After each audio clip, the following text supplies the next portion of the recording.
అది 2025 November 15. Location ఆంధ్రప్రదేశ్లోని విజయవాడ. ఒక బిజీ హాస్పిటల్ బయట సాధారణ బట్టల్లో ఉన్న కొంతమంది ఆంధ్రప్రదేశ్ పోలీసులు చాలా అలర్ట్గా వెయిట్ చేస్తున్నారు. వాళ్ళు వెయిట్ చేస్తున్నది సాధారణ వ్యక్తి కోసం కాదు. ఇండియాలోని 4 రాష్ట్రాల పోలీసులని గడగడలాడించిన most wanted Maoist commander Madvi Hidma.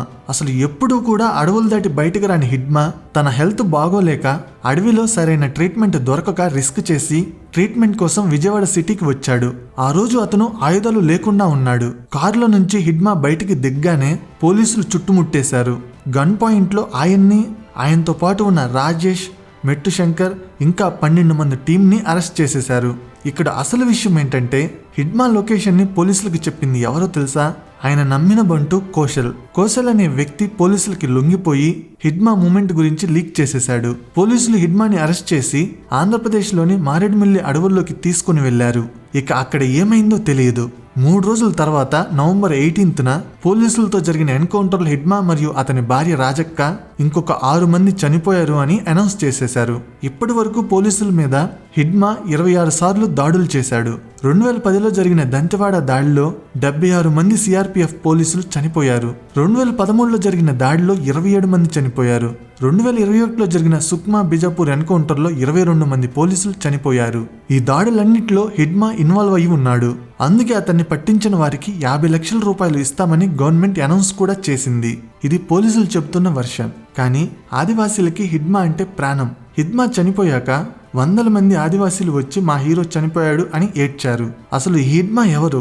అది తెలుసుకోవాలంటే మీకు ఒక చిన్న స్టోరీ చెప్పాలి.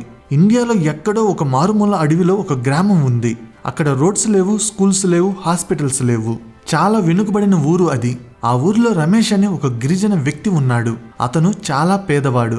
రెక్కాడితే గాని డొక్కాడని మనిషి అతను. ఆ ఊరిలో అతనికి ఒక చిన్న ల్యాండ్ ఉంది. దాన్ని నమ్ముకుని వ్యవసాయం చేసుకుంటూ బ్రతికేవాడు.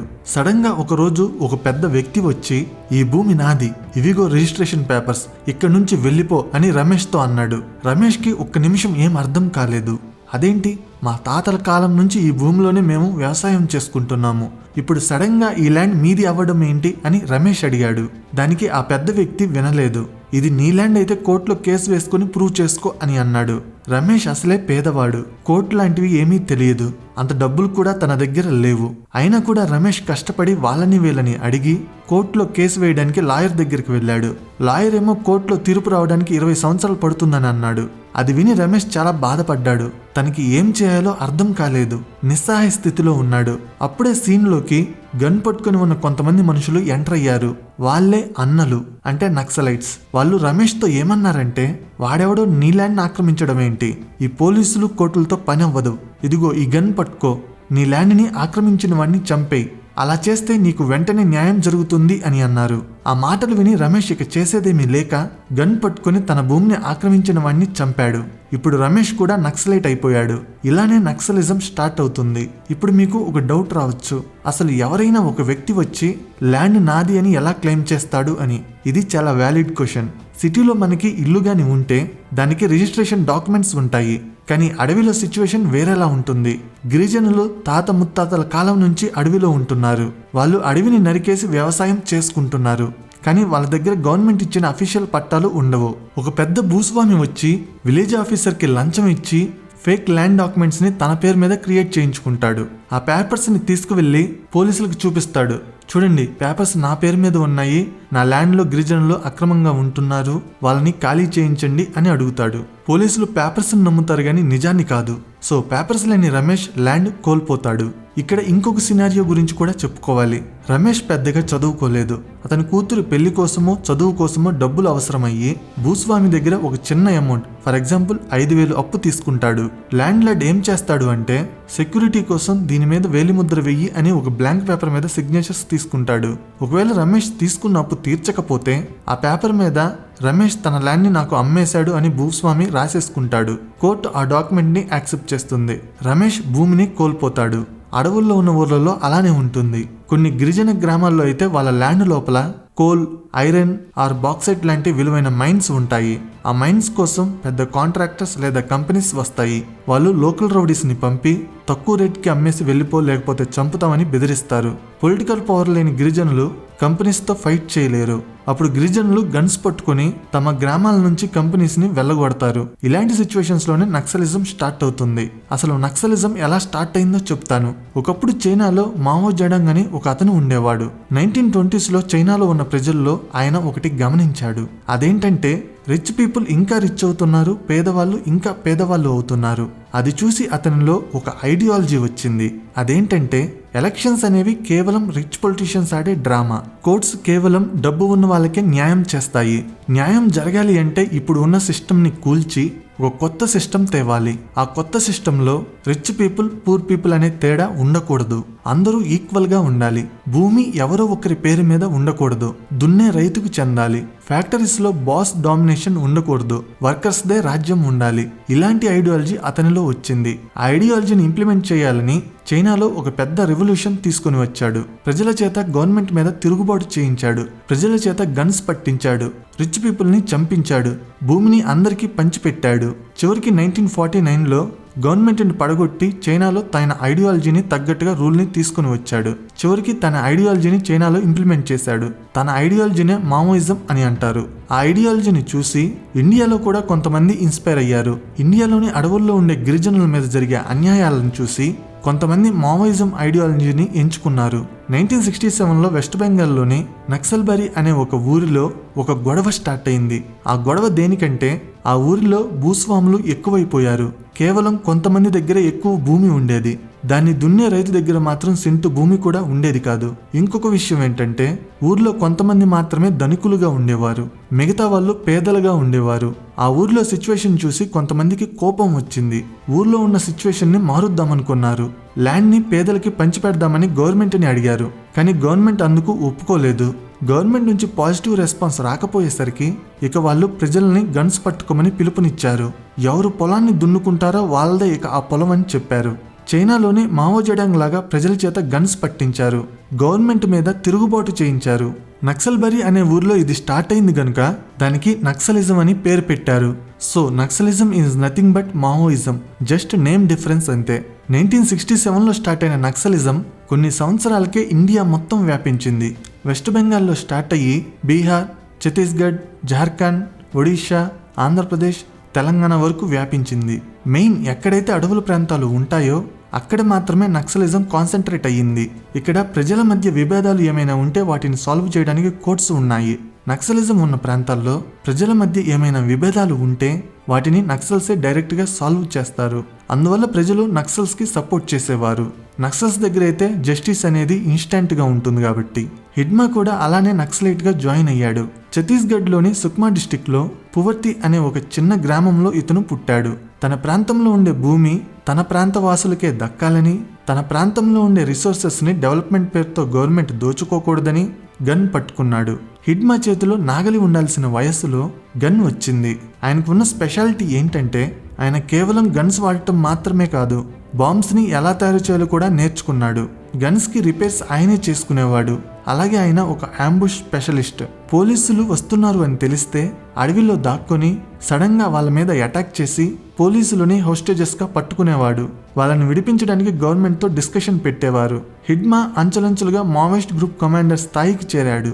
హిడ్మాని కాపాడడానికి చుట్టూ ఎప్పుడు 3 లేయర్స్ సెక్యూరిటీ ఉండేది. ఫస్ట్ లేయర్లో 15 మంది, సెకండ్ లేయర్లో 20 మంది, థర్డ్ లేయర్లో 10 మంది, మొత్తం 45 మంది బాడీగార్డ్స్ ఎప్పుడు ఆయన చుట్టూ ఉండేవారు. అందుకే ఆయన్ని ది గోస్ట్ అనేవారు. ఆయన ఫోటో కూడా పోలీసుల దగ్గర ఉండేది కాదు. కేవలం చిన్నప్పుడు దిగిన ఫోటోతో ఆయన్ని వెతికేవారు. హిడ్మా మంచోడా చెడ్డోడా అంటే దానికి 2 వర్షన్స్ ఉన్నాయి. ఆదివాసీలకి హిడ్మా అంటే ప్రాణం. ఎందుకంటే వాళ్ళ భూమిని మైనింగ్ కంపెనీస్ నుంచి కాపాడాడు. అడవిలో క్రాంతికారి జనార్దన్ సర్కార్ అనే మావోయిస్ట్ గవర్నమెంట్ పెట్టి అక్కడ స్కూల్స్, హాస్పిటల్స్ కట్టించాడు. పోలీసులు ఆదివాసీలని నక్సలైట్స్ అని చెప్పి కొట్టేవారు. అప్పుడు హిడ్మా వచ్చి పోలీసులతో ఫైట్ చేసేవాడు. ఎవరైనా ఆదివాసీల భూమిని ఆక్రమించుకోవాలని ప్రయత్నిస్తే వాళ్ళని చంపేసేవాడు. హిడ్మా చనిపోయాక వందల మంది ఆదివాసీలు వచ్చి మా హీరో చనిపోయాడు అని ఏడ్చారు. హిడ్మా బాడీని ఫ్యామిలీకి ఇచ్చినప్పుడు సోషల్ మీడియాలో ఒక వీడియో వైరల్ అయ్యింది. హిడ్మా తల్లిగారు అంత్యక్రియల దగ్గర ఉన్నప్పుడు ఆమె కాళ్ళకి కనీసం చెప్పులు కూడా లేకుండా చిరిగిన చీరతో ఉంది. ఇది చూసి జనం, దేశం మొత్తాన్ని గడగడలాడించిన లీడర్ తల్లి పరిస్థితి ఇదా? మావోయిస్టులు ఇదంతా డబ్బు కోసం చేయడం లేదా, సిద్ధాంతం కోసం చేస్తున్నారా అని సింపతి చూపించారు. కానీ గవర్నమెంట్కి హిడ్మా ఒక రాక్షసుడు. ఎందుకంటే అతను 300 మంది పోలీసులని చంపాడు. ఇన్ఫార్మర్స్ అనే అనుమానంతో అమాయకమైన ఆదివాసీలని చంపేశాడు. రోడ్స్ వేయడానికి వచ్చిన కాంట్రాక్టర్స్ని కిడ్నాప్ చేసి డబ్బులు డిమాండ్ చేసేవాడు. దేశం డెవలప్ అవ్వకుండా అడవుల్ని కంట్రోల్ చేసి ప్యారలల్ గవర్నమెంట్ నడిపాడు. అందుకే సెంట్రల్ గవర్నమెంట్ ఒక డెడ్ లైన్ పెట్టుకుంది. మార్చి 31, 2026 కల్లా ఇండియాలో మావోయిజంని జీరో చెయ్యాలి అని. దానికోసం ఆపరేషన్ కగార్ని స్టార్ట్ చేశారు. గవర్నమెంట్కి తెలుసు గన్తో మావోయిజంని పూర్తిగా నిర్మూలించలేము అని. అందుకే సరెండర్ పాలసీని తెచ్చింది. ఎవరైనా మావోయిస్ట్ సరెండర్ అయితే ఇమ్మీడియట్ గా వాళ్ళకి 1.5 lakhs to 4 lakhs క్యాష్ ఇస్తారు. 3 years వరకు మంత్లీ 6,000 రూపీస్ పెన్షన్ ఇస్తారు. ఇల్లు, జాబ్ ట్రైనింగ్ మరియు కేసెస్ నుంచి రిలీఫ్ ఇస్తారు. దీనివల్ల 800 మంది మావోయిస్టులు ఈ మధ్యకాలంలో సరెండర్ అయ్యారు. కానీ హిడ్మా సరెండర్ అవ్వలేదు. అందుకే పోలీసులు ట్రాప్ వేశారు. హిడ్మాకి ఆరోగ్యం బాగోలేదు, అడవిలో ట్రీట్మెంట్ లేదు. అందుకే అతను ట్రీట్మెంట్ కోసం అక్టోబర్ 27న ఆంధ్రప్రదేశ్లోని విజయవాడ హాస్పిటల్కి వెళ్ళాడు. అప్పటి నుంచి ట్రీట్మెంట్ చేయించుకుంటూ అక్కడే ఉన్నాడు. అదే టైంలో దేశమంతా మావోయిస్టులు సరెండర్ అవ్వడం జరుగుతుండింది. చాలా చోట్ల, చాలా రాష్ట్రాలలో మావోయిస్టులు సరెండర్ అయ్యారు. దేశ హోమ్ మినిస్టర్ అయిన అమిత్ షా కూడా అనౌన్స్ చేశాడు ఇంకా ఎవరైనా ఉంటే సరెండర్ అవ్వమని. అప్పుడే తెలంగాణ పోలీసులకి కోసల్ అనే నక్సలైట్ సరెండర్ అయ్యాడు.